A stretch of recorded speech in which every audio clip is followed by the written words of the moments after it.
Welcome back everyone to Fireside Giants. Today, it's Friday, so it's going to be one of our longer videos. Today's going to be a nice film breakdown that I've been promising you guys for a couple of weeks here on Jason Garrett's rushing offense, what that rushing scheme looks like, and how it's going to take shape in 2020 with the New York Giants and Saquon Barkley. I'm also going to have some clips towards the end of the New York Jets game with the Giants, where Saquon Barkley ran for 1 yard on 13 attempts. So you can look at that and then look at the Jason Garrett rushing clips and kind of compare the two schemes and what went right, what went wrong for both teams. And basically, it's going to be a lot of film breakdown from 2012. That was the last year. That was the last year that Jason Garrett called plays in Dallas. In 2019, we're going to look at some plays from there because that's his most recent season as a head coach with the Cowboys, and he had Kellen Moore, his offensive coordinator there, but I expect him to definitely bring some things that he learned from Kellen Moore over to the Cowboys, or over to the Giants, rather, in 2020. It was still Jason Garrett's offense in 2019. It was just a little modernized and a little different with Kellen Moore. Kellen Moore was calling the plays, but it was still primarily Jason Garrett's scheme. They collaborated together to create the scheme that they put out there in 2019, and I definitely think that it was a really nice rushing scheme, so we've got some plays to look at against the Jets in Week 6 from that season, and really a whole lot of plays from 2012, some from 2019. It's going to be a good one, so please stay through the whole video, watch the whole thing, leave comments, let me know what you think down below. Your feedback is always welcome, and let's get right into the video. So here's the first play we're going to break down. We'll let it play through.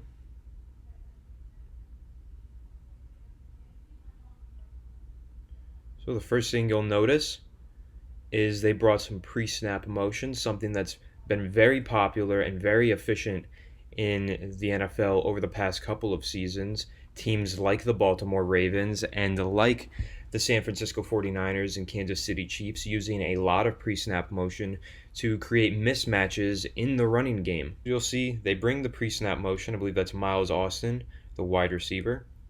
He comes in and basically creates a distraction for number 94, the edge rusher here, and he kind of sets the edge. And this is a great run by DeMarco Murray. He breaks a tackle, and then he takes Ed Reed, Hall of Fame safety, for a little bit of a ride. So it's a great play there, a great run, but I really like the blocking scheme. I like that Jason Garrett uses pre-snap motion just to keep the defense guessing. And another thing we can notice here is the direction that all of the blockers are moving in. This is a stretch play, an outside zone play, so the linemen, they all shift left during the snap, and they block, and you'll notice tight ends are heavily involved in the blocking scheme. This is a 2 tight end set, and then of course he brings in another receiver, so that it really becomes a 8-person front on the offensive line. So 2 lead blocking tight ends. Jason Witten does a great job there. And then it's just DeMarco Murray versus Ed Reed. DeMarco Murray actually gets the best of the Hall of Famer in this situation. So here's the next play. You're going to see some more pre-snap motion, a lot more tight end usage on this play, another 2 tight end set, and really an overall phenomenal blocking scheme capped off by a great run from the running back to make some players miss and pick up some additional yardage. Similar to last play, but completely different running scheme, and I really like this play. Let's get into it. So they bring the tight end in motion, and he actually ends up lining up behind the guard here.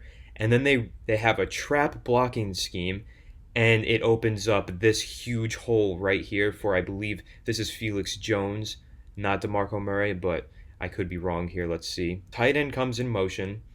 You still have Jason Witten out here. And once again, let's see what the tight end does here. Lines up behind. Actually, that's the tackle, not the guard. My mistake. But he ends up going after the nose tackle. The guard bails and comes up and gets Ray Lewis, which I really like there is that it was designed specifically to get the offensive lineman on the linebacker, the quick Hall of Fame linebacker that is actually the source of havoc on this defense. This is the guy who you don't want coming after your running back. This guy is big and slow. He comes through and he just runs right into the tight end. tight end can stick him up. It's not really about moving this guy back. It's about keeping him from getting to the running back. That's all you have to do there. And then you got to get your offensive lineman to block the best player on the field. Beautiful blocking scheme. And it opens up this huge hole. All he has to do is just get by this safety. I like it from this second angle better because you can really see where the tight end starts and where he finishes the play and how they open up this trap concept where they let a man run through. That's what that is. That's a trap when the offensive lineman lets the defensive tackle or whichever pass rusher he's typically going to block it run through into the backfield, and then he is trapped by meeting head on with another surprise blocker. And I love the way that Jason Garrett dials this one up, opens up a huge hole here because the offensive line and the team in general ran it to perfection. But it really is a beautiful play design and something that really excites me, knowing that we will see plays like this in the New York Giants offense in the very near future. So here is yet another play with some really creative pre-snap motion. Once again, and this is something we need to take note of, Tony Romo is under center here. All of the run plays I'm going to show you come from under center, single back, or I formation. That's what Jason Garrett seemed to have liked to run out of back. This is from 2012, as mentioned previously. So that could change heading into 2020. That was 8 years ago. It was a bit of a different league. Under center runs are still a thing, but a lot of teams have opted to run out of the shotgun and the pistol formation a lot more often now. And I'm hoping that that's something that has changed in Garrett's scheme as he's worked with different offensive coordinators like Kellen Moore most recently, who like to run out of shotgun and pistol. So I'm hoping that Garrett runs out of the shotgun and pistol more often than he did back in 2012, because in this game, I don't remember seeing a single run play out of the shotgun or pistol. This is a fullback lined up, kind of like a slot receiver here, but he gets put in motion, and he becomes the lead blocker on this play, and it's really done very well. Another big gain from the running back. So let's see it in the other camera angle. Once again, the tight end in line, that's a staple. But the fullback, and this is something that we can expect to see in 2020, a bigger role for Elijah Penny. So here, let's take notice of number 53, the linebacker blitzes. So if there was no fullback here, this play is blown up by that blitz. You know, he's probably coming off of this and getting to the running back. But the fullback is so valuable on this play because he's able to get to the second level and block Ray Lewis, the man who you really got to worry about. All the running back has to do is just follow him. Just follow that fullback. He puts out a great block here on Ray Lewis. And once again, that blitzing linebacker from the start is actually able to get his arm on the running back here, but he's not able to make the tackle. The offensive lineman did just enough to keep that from happening. We'll see the blitz, but we'll see how that gets picked up, and then how the fullback opens up this hole, because this is only a 2-yard gain if the fullback isn't on this play. Ray Lewis is going to fly through here, and he's going to make that tackle. But because this fullback is able to get to the second level, he's able to create additional yardage for the running back. The running back bounces it way outside. I think if he would have just gone downhill here. But once again, I'll play it one more time. Just see how awesome this blocking scheme is and how much yardage it created for this running back. Could have been a lot more, as I said. But once again, pre-snap motion, the use of a fullback, all coming from under center. That's what we're getting used to seeing here with this Jason Garrett film breakdown. Once again, under center, we're going to see some more 12 personnel here. And we're going to see one of these tight ends actually come in motion pre-snap.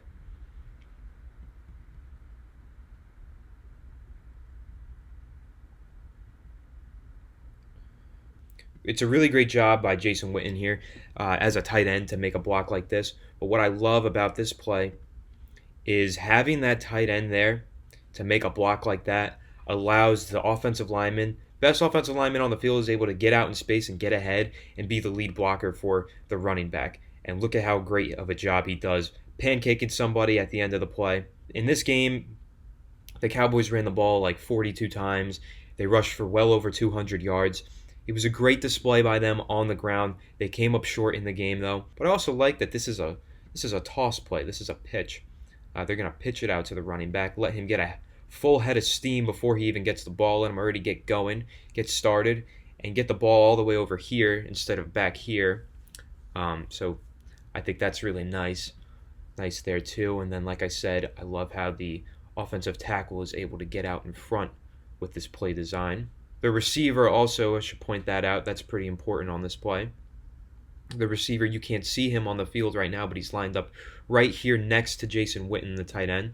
And he comes through. I believe that's Des Bryant comes through, and number 53, he takes him head on. So then there's another lead off leverage cutoff block, and then the running back has one less person to worry about. It's just the safety. I think that's the safety that came. Yeah, that's the safety that came in motion from the pre-snap because it was man coverage, and he ultimately slows the play down. 53 does make the tackle, but it would have been a lot sooner if not for the great play design with the cutback blocks. Of course, pre-snap motion. Once again, this time the fullback lined out wide comes into the backfield. Another interesting way to use pre-snap motion. But another great lead block by that fullback and a big gain on the ground. Once again, this is run through left guard here, but the fullback is able to do a great job and take out that nose tackle that penetrated, or linebacker comes through. This double team block here doesn't really do the best job because they end up letting this guy through, but that's what the fullback is there for. So then they open up a hole between the left guard and left tackle, and all the running back has to do is hit it. Once again, you're going to see receivers coming through to make these nice cutoff blocks or cutback blocks. Now just imagine Saquon Barkley gets through this hole. That tackle's not bringing Saquon Barkley down. I don't care who it is, Ray Lewis, Lewis Ray, it doesn't matter. Saquon Barkley's giant quads and calves are going to run right through that tackle over the ankles. Running behind the fullback, I know that was used somewhat in Pat Shurmur's offense, but I think it's going to be featured a lot more heavily with Jason Garrett, and it's something that really excites me here. So here we'll see another trap play, another pulling guard that comes through. This time it's going to be the right guard. He's going to come across the formation and kind of create a little pile to come for the running back to follow behind. And this play doesn't really go for much yardage. I don't think that this play was executed properly, but I think the design is worth looking at, which is why I have it in this video. Because they don't gain much yardage on it, but it's once again, you've got the offensive lineman running across the formation as a lead blocker, which I always love to see. I love to see a pulling guard, a lead blocking offensive lineman. I like this. I just don't think it was executed correctly. As you'll see, the left tackle has already hit the dirt. He misses his assignment and slides down. And then I think the pulling guard doesn't really do the best job here. I think maybe that was the right guy to get to, but maybe this guy who was setting the edge was the right guy to get to. I'm not sure. I don't think the blocking was properly executed, but the blocking scheme, the play design was good. But you'll see number 77, left tackle, maybe he should have just went up and got after this guy, and then they wouldn't have to worry about him. Then the guard could have just came through, and it would have been a really nice big lane for the running back to run through. But he slips and falls instantly. He goes and takes a dive in the pool, and then the guard kind of has two men that he has to decide to block between, and he doesn't really kind of blocks his own guy. He kind of just gets in there and creates a little scrum, and then it's a one-on-one there. No one gets to the second level here. He would have gotten to the second level, that left tackle. He could have went to that guy, like I mentioned, but he probably was going after this linebacker, getting to the second level. And then that would have opened up this hole here if the blocking was a little bit better. So that's the intricacy of a play design. If one thing goes wrong, it can really put the whole play in the dirt. Okay, more film from the 2012 season, the Dallas Cowboys rushing offense. This is from Week 1 versus the New York Giants in MetLife Stadium. Let's check this out. I think this is another greatly designed rushing play.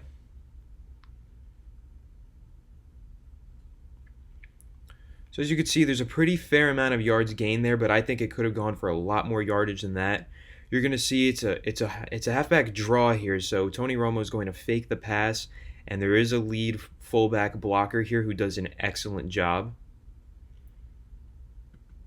So he fakes a pass and he hands it off, and immediately you could see the center and the guard are doing an excellent job with their blocks. The guard especially has his defensive tackle completely turned, and so does the offensive tackle. So they did a great job there, and now it's just about DeMarco Murray following this fullback through the hole, and he actually lays out a perfect block there on Chase Blackburn.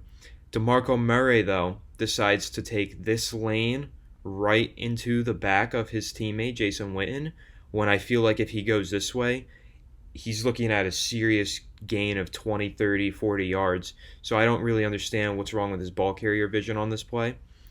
But, you know, is what it is. I guess that's good for the Giants. Go Giants. But I just really love this play design. I like the draw play. And I think that you could see on this draw play how the defense reacts. This guy drops back into coverage. This guy drops back into coverage. Chase Blackburn sees it, but at that point, what's he going to do? They already spread out the whole defense because they thought it was a pass play, and it's now a one-on-one block, and this guy is going to make that block. So here we go with another draw play, some more creativity from Jason Garrett's running game, and I like the delayed handoff here in the blocking scheme, but I want to show how the defense reacts to this draw play. So the ball is snapped, and Romo drops back, looks that way like as if he's about to throw the ball that way, and I just want you to see how the linebackers react. They run back into coverage to get to the spot, and then only once they're 10 yards away from the line of scrimmage or so, it's about 8, but only after that do they realize it's a run play and they have to crash down and try and do something and run defense. By then it's too little too late, and it's already a gain of yardage. So I'll play it in full speed so you can just see how Chase Blackburn and number 57 react. They take themselves out of their assignment. They put themselves into pass coverage. They start playing zone defense, and they really give a nice cushion for this offensive line to get to that second level, and really gives a nice cushion for DeMarco Murray to get a nice running lane and pick up some yardage. So I'm going to show one more play here. Another trap play that I think worked really well. Bought a lot of real estate in the second level there. So it's going to be the right guard is going to pull across the formation. They're going to let this pass rusher rush through. This one as well, kind of. They're going to shift, pull these guys that way while he gets ready to get to the second level, and the guard is the lead blocker out in front. Well, he actually doesn't end up being a lead blocker because the defensive tackle did a really good job penetrating, so he had to just block him in the backfield. But still, look at how that scheme opened up this lane where you have these blockers all turned this way with no one as a real threat, and then it's a 2-on-2 with those blockers there, and then Murray can easily just bounce right up through that hole, and that really was a very large hole. You can't ask for holes much larger than that at the NFL level, and I think that this was a product of a great blocking scheme once again. A nice trap play that worked really, really well and sprung this halfback open for a really solid gain. Last year, in the 2019 NFL season, Jason Garrett was not calling plays for the Dallas Cowboys. As I previously mentioned, he stopped calling plays after the 2012 season. But it was still his offense being implemented, and you'll see his offensive scheme still in these plays that I'm about to show. But you'll also see a touch of some more modern plays, more modern play designs by Kellen Moore. They brought in Kellen Moore as a play caller this year. He did an excellent job with Dak Prescott in the play-action passing game, helping Dak have a career year. And this is a play where you'll see a really modern design where you have a jet sweep behind the quarterback with the wide receiver. But you also have some of that classic Jason Garrett pulling guards, kind of run-heavy offense in there. And I really love the design of this play too. He's got pre-snap motion here. He brings the tight end over to the strong side of the formation, the side that they're running to. And then a lot of misdirection with the wide receiver who comes across the backfield in that pre-snap motion, which clearly got to Jamal Adams here. Jamal Adams, one of the best safeties, probably the best safety in the NFL. Doesn't usually have mental lapses, but clearly got confused by this pre-snap motion, and then they hand it off. And then what I love about the run play, the post-snap motion, is you're going to see this guard pull and also this guard pull. They got both offensive guards pulling on this play as lead blockers for Ezekiel Elliott, both getting out in front, throwing nice blocks for a solid 9-yard gain. And it takes perfect blocking, perfect rushing, perfect play calling in order to run against this defense. I know it's the Jets. The Jets suck. Let's go Giants. And the Jets really are a bad team. But they have a nice front seven, a really good run defense, and an aggressive, really, really solid defensive coordinator in Greg Williams, who really put the hurting on Saquon this past season. So I like to see this. I like to see the Cowboys offense running the football efficiently against a tough, strong rush defense like this. And I think this design was by both Jason Garrett and Kellen Moore. A common misconception is that this was Kellen Moore's offense. It wasn't. It was Jason Garrett's offensive scheme. The play calling was Kellen Moore. Kellen Moore put his input into the offensive scheme, and they collaborated to create this scheme. Notice the pulling guards. Notice how the pre-snap motion completely confused the best defender on the field. Really solid rushing play here. And like I was just saying, this is still Jason Garrett's offense. This play will prove it. It is not just Kellen Moore's offense. You're going to see who was that lined up out wide, the fullback who comes in motion and then puts himself in the backfield as a lead blocker. This play didn't work out so well. Let's check out the other view to see why. That fullback is going to come in motion and line up right in front of Ezekiel Elliott. And then let's see what happens. The play gets blown up. That was a really solid push right there by the defensive tackle on Travis Frederick, who was working back from injury. That could be part of the problem on this play. I think really just a solid push all around by both of these defensive tackles or interior defensive linemen by the Jets. Really, the Jets' defensive front did an excellent job on this play in general. I don't think this was a great play call. It was Jason Garrett's play design, as we've seen him run this back in the 2012 season. This play, this fullback comes in motion and lines up in the backfield. At this point, it's probably outdated. It might be predictable. I think that it could work efficiently in certain situations, but maybe it is something that's slightly outdated, and we should hope to not see as much from Jason Garrett. I know I was talking it up in one of the previous clips because I did kind of like it in that clip, but against a defense like this in 2020, I don't know if it's going to work so well, but I think that, probably if the blocking is better, it could work. But I just think that the Jets defensive front, they did an excellent job having a really solid push here and really clogging up the lanes, giving Ezekiel Elliott nowhere to go. Now, this is my favorite play that I saw in this game's film. This is clearly a combination of Kellen Moore and Jason Garrett's brains having a beautiful baby. Shotgun running play. As we mentioned earlier, we barely ever saw that with Jason Garrett back when he was calling plays. Kellen Moore really updated and modernized this offense.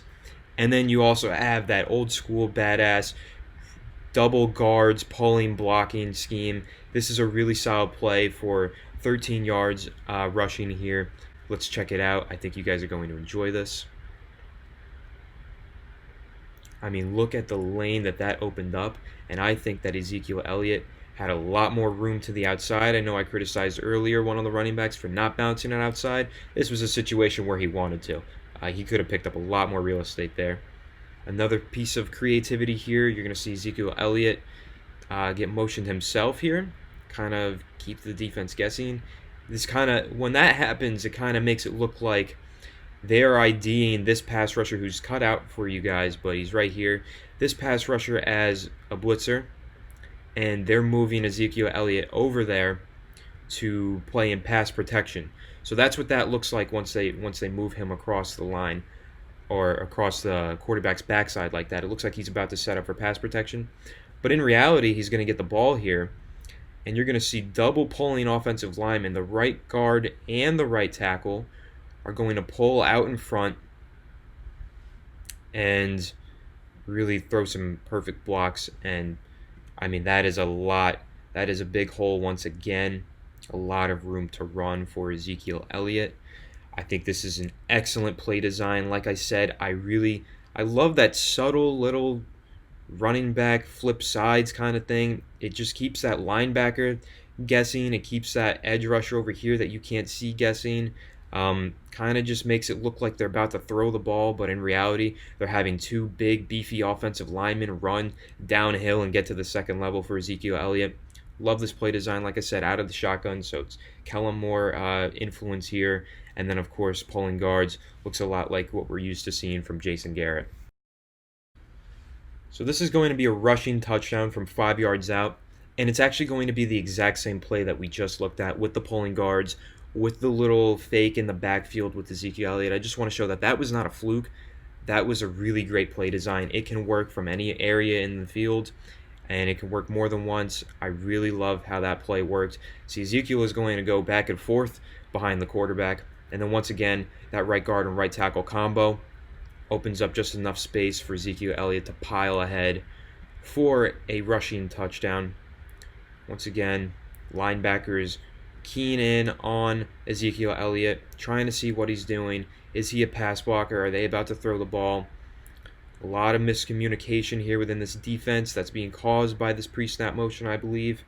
And they're trying to figure out what they're doing. And then once again, caught by surprise when two big, brawny offensive linemen come through, create a whole lot of space. One guy gets through there, but Ezekiel Elliott is pretty strong back, so he's able to power ahead for the touchdown, and I think Saquon Barkley would be able to as well. Really excited to see a play design like this for Barkley in 2020 and beyond. I'm going to show those clips of him against the Jets this past year. You guys can be the judge. I'm not going to do commentary on it. But I don't think he ever saw really nice play designs like the one that I'm showing right here. This is a really nice running play, and like I said, it's against a really nice defense, and I'm excited to see Saquon Barkley have some opportunities like this in 2020. Okay, the next thing I'm going to do, I'm going to play the film from Saquon Barkley's awful career worst rushing game against the New York Jets in 2019. In this game, Saquon Barkley ran the ball 13 times and gained 1 total yard on the day. I'm not going to put a commentary on these plays. I think I'm going to do that in another film breakdown video. Let me know down below if you're interested in that. If you want to see a breakdown from this abysmal running game, kind of break down what Pat Shurmur's run blocking scheme looked like. But I'm just going to let it play. It's about 3 minutes. If you don't want to watch it, skip ahead. But this is 3 minutes of Saquon Barkley. It's every single rushing attempt from this game versus New York Jets, all 13 attempts. And you guys can kind of just watch it, see the difference between this and Jason Garrett's running scheme, and see how vastly different they really are, and really how poorly the plays were called in this Jets game. And really, on top of that, I don't want to just put it all on Pat Shurmur. Saquon Barkley played a really terrible game. He ran the ball very poorly. He picked a lot of wrong holes, and the offensive line did not do a good job. But at the same time, this is not a good blocking scheme.